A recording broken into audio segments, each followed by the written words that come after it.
तो hello everyone. तो हमारा जैसे सीरीज चल रहा है क्लास 11 का इकोनॉमिक्स के ऊपर। तो इकोनॉमिक्स का जो पहला चैप्टर में है, तो उसका एक टॉपिक है structural change in Indian economy. Structural change क्या, स्ट्रक्चरल चेंज मतलब कुछ पहले से अभी तक हुआ है। अब ये स्ट्रक्चरल चेंज मेनली उसने डिस्क्राइब किया है, एक पार्ट में थियोरेटिकली डिस्क्राइब किया है आपका बिफोर इंडिपेंडेंस, यानी कि जब वो लोग मतलब ब्रिटिशर्स थे। और एक पार्ट में डेवलप किया मतलब बताया है कि आफ्टर इंडिपेंडेंस हम कैसे कैसे चेंज हुए। तो अभी हम बात करते हैं बिफोर इंडिपेंडेंस, जो हमारा स्ट्रक्चरल चेंज कैसे हुआ। इनिशियली जब अंग्रेज लोग थे तो हमारा फ्यूडल सिस्टम चल रहा था। फ्यूडल सिस्टम में क्या होता है, फ्यूडल सिस्टम में लैंडलॉर्ड्स होते हैं जिनके पास बहुत सारा लैंड होता है, वो मेन ऑनर होते हैं और मालिक होते हैं। और वो किसी दूसरे को खेती के लिए अपने ज़मीन देते हैं, और उस ज़मीन से जो मिलता है वो कुछ पार्ट वो लोग लेते हैं जो टैक्सेस, या उनका लैंडलॉर्ड के हिसाब से वो कुछ पार्ट लेते हैं, और कुछ पार्ट जो उसका खेती करते हैं या जो फार्मर्स खेती करते हैं उसमें वो लोग लेते हैं। तो इस तरह से वो होता है। तो ये जो लैंडलॉर्ड्स थे मोस्टली ये अंग्रेज लोगों के सपोर्टर थे या ब्रिटिशर्स के सपोर्टर थे। तो टैक्स कलेक्शन में ये ब्रिटिशर्स को सपोर्ट करते थे। बट विथ टाइम जब आपका इंडस्ट्रियल रिवोल्यूशन आया तो ब्रिटिशर्स ने अपना स्ट्रक्चर चेंज किया।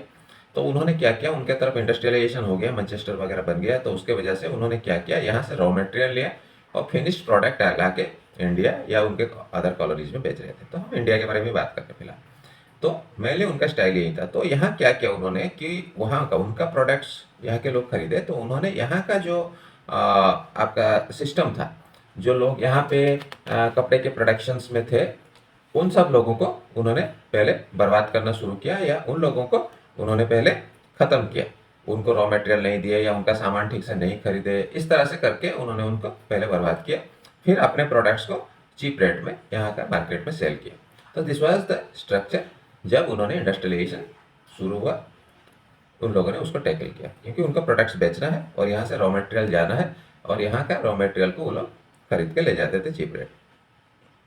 सो दिस वाज द। तो उसके बाद इंडस्ट्रियलाइजेशन के बाद जैसे ही हमारा इंडिपेंडेंस हुआ, इंडिपेंडेंस के बाद हमारा जो इकोनॉमी था मोस्टली डिपेंडेंट ऑन एग्रीकल्चर था। अब एग्रीकल्चर भी उतना ज़्यादा मतलब प्रिमिटिव स्टाइल में था, बहुत पुराने ज़माने के वाला स्टाइल था, तो उसमें उतना प्रोडक्शन नहीं होता था। ज़मीन से जो प्रोडक्शन है वो बहुत लो था। तो धीरे धीरे हमारा मॉडर्नाइजेशन हुआ, ग्रीन रिवॉल्यूशन हुआ, फिर वाइट रिवॉल्यूशन, मिल्क को प्रोडक्शन बढ़ाया गया, एग्रीकल्चर का बढ़ाया गया, फिर इंडस्ट्रियलाइजेशन को बढ़ाया गया। धीरे धीरे 5 ईयर प्लान बना बना के हर 5 साल में एक सेक्टर को फोकस किया जाता था आफ्टर इंडिपेंडेंस। तो ऐसे ऐसे करके जिस चीज़ का डिमांड हमारे यहाँ ज़्यादा था, उस चीज़ को प्रोडक्टिविटी बढ़ाने के लिए गवर्नमेंट का सपोर्ट मिलने लगा, जिसकी वजह से हमारा प्रोडक्शन बढ़ा। ठीक है, दिस इज ऑल अबाउट कि हम कैसे कैसे चेंजेस में हुए। सो this is the structural change. जैसे हम पहले ओल्ड वर्जन में सारे काम करते थे, जहाँ पे लोग ज़्यादातर मैन पावर यूज होता था। विथ टाइम हमने मॉडर्नाइजेशन को पकड़ा, हमने टेक्नोलॉजी को पकड़ा, और धीरे धीरे हम चेंज हुए। सो this is the called structural change. हमने जब प्रोसेस में मॉडर्नाइजेशन को भरा तो ये जो काम सेम रहा, पर हमने जैसे ही टेक्नोलॉजी को यूज किया, this is called structural change. So meaning of structural change means the way of doing any work. किसी भी काम को करने का जब हमने तरीका चेंज किया, this is called the structural change. Okay, so this is all about ये पार्ट का। अभी हम बात करते हैं, वहां पे एक टेबल दिया है, जिस टेबल पे आपका लिखा है, देखिए classification economic activity. Economic activity को 3 पार्ट में डिवाइड किया गया है। तो ये 3 पार्ट क्या है, पहला है आपका primary sector, secondary sector and tertiary sector. Primary sector में क्या क्या आता है, मेनली एग्रीकल्चर आता है, दूसरा आता है आपका जो पोल्ट्री फार्म है, या एनिमल हस्बेंड्री है, या मिल्क प्रोडक्शन वगैरह है, फिशरी है, मच्छी पकड़ना, और दूसरा आपका माइनिंग एक्टिविटी है। ये सब प्राइमरी में आता है। सेकेंडरी में क्या आता है, मोस्टली प्रोडक्शन कंसर्न आता है, मैन्युफैक्चरिंग, जहाँ पे मशीन्स का यूज होता है, जैसे कार का, स्टील का, बाइक का, या मशीनरीज का, या और भी चीज़, और भी कोई स्ट्रक्चर वाला चीज़ है जो होता है, वो मैन्युफैक्चरिंग में आता है। तो ये सर गया सेकेंडरी सेक्टर। टर्शियरी सेक्टर में क्या है, सर्विसेज, जैसे बैंकिंग, इंश्योरेंस, पुलिस, टेलीकॉम और ट्रांसपोर्टेशन, ये सब चीज़ें जिसमें सेवा वाला चीज़ होता है, वो सब टर्शियरी सेक्टर में आता है।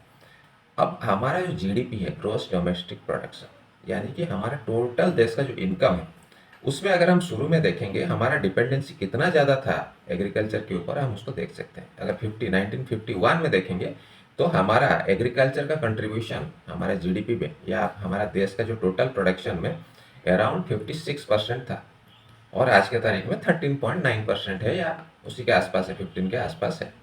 वही इंडस्ट्री का जो कंट्रीब्यूशन था, इंडस्ट्रियल यानी सेकेंडरी सेक्टर का जो कंट्रीब्यूशन था वो अराउंड 13.6% था, कब 1951 में। और टर्शियरी सेक्टर का अराउंड 30% था, 29.9% था।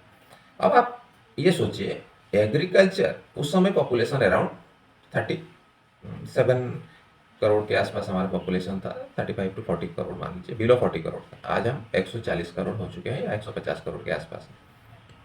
अब बताइए हमारा जीडीपी का कंट्रीब्यूशन एग्रीकल्चर में जो 56% था, 56% से भी ज़्यादा था, अब 13-14% है। तो फिर हमारा एग्रीकल्चर चल कैसे रहा है, क्या कम हो गया? यहाँ पे लोग मिस इंटरप्रेट करते हैं। ये इंपॉर्टेंट पॉइंट है, मैं बार बार बोल रहा हूँ, ये इंपॉर्टेंट पॉइंट है कि एग्रीकल्चर भाई कम हो गया। नहीं, एग्रीकल्चर कम नहीं हुआ, उसका कंट्रीब्यूशन कम हुआ है। मैं आपको समझाता हूँ, आप समझ लीजिए। जैसे आपके घर में 3 लोग इनकम कर रहे हैं, ठीक है, चलिए 2 लोग में समझते हैं, चलिए 2 लोग आपके घर में इनकम करते हैं। एक का तनख्वाह आपका 5000 है और दूसरे का तनख्वाह भी 5000 है, तो दोनों मिलकर 10,000 इनकम कर रहे हैं। अब मैं बोलूँगा पहला नंबर वाला जो बंदा है उसका कंट्रीब्यूशन घर के इनकम में कितना है? बोलेंगे 50%, क्योंकि वो आधा इनकम करता है तो 50%। अब मान के चलिए समय के साथ उनका इनकम बढ़ के 10,000 हो गया, पहला वाला आदमी। और दूसरा वाला आदमी का, अब सोचिए कि जो दूसरा वाला आदमी है उनका इनकम बढ़ के इसी बीच आपका 50,000 हो गया, ठीक है।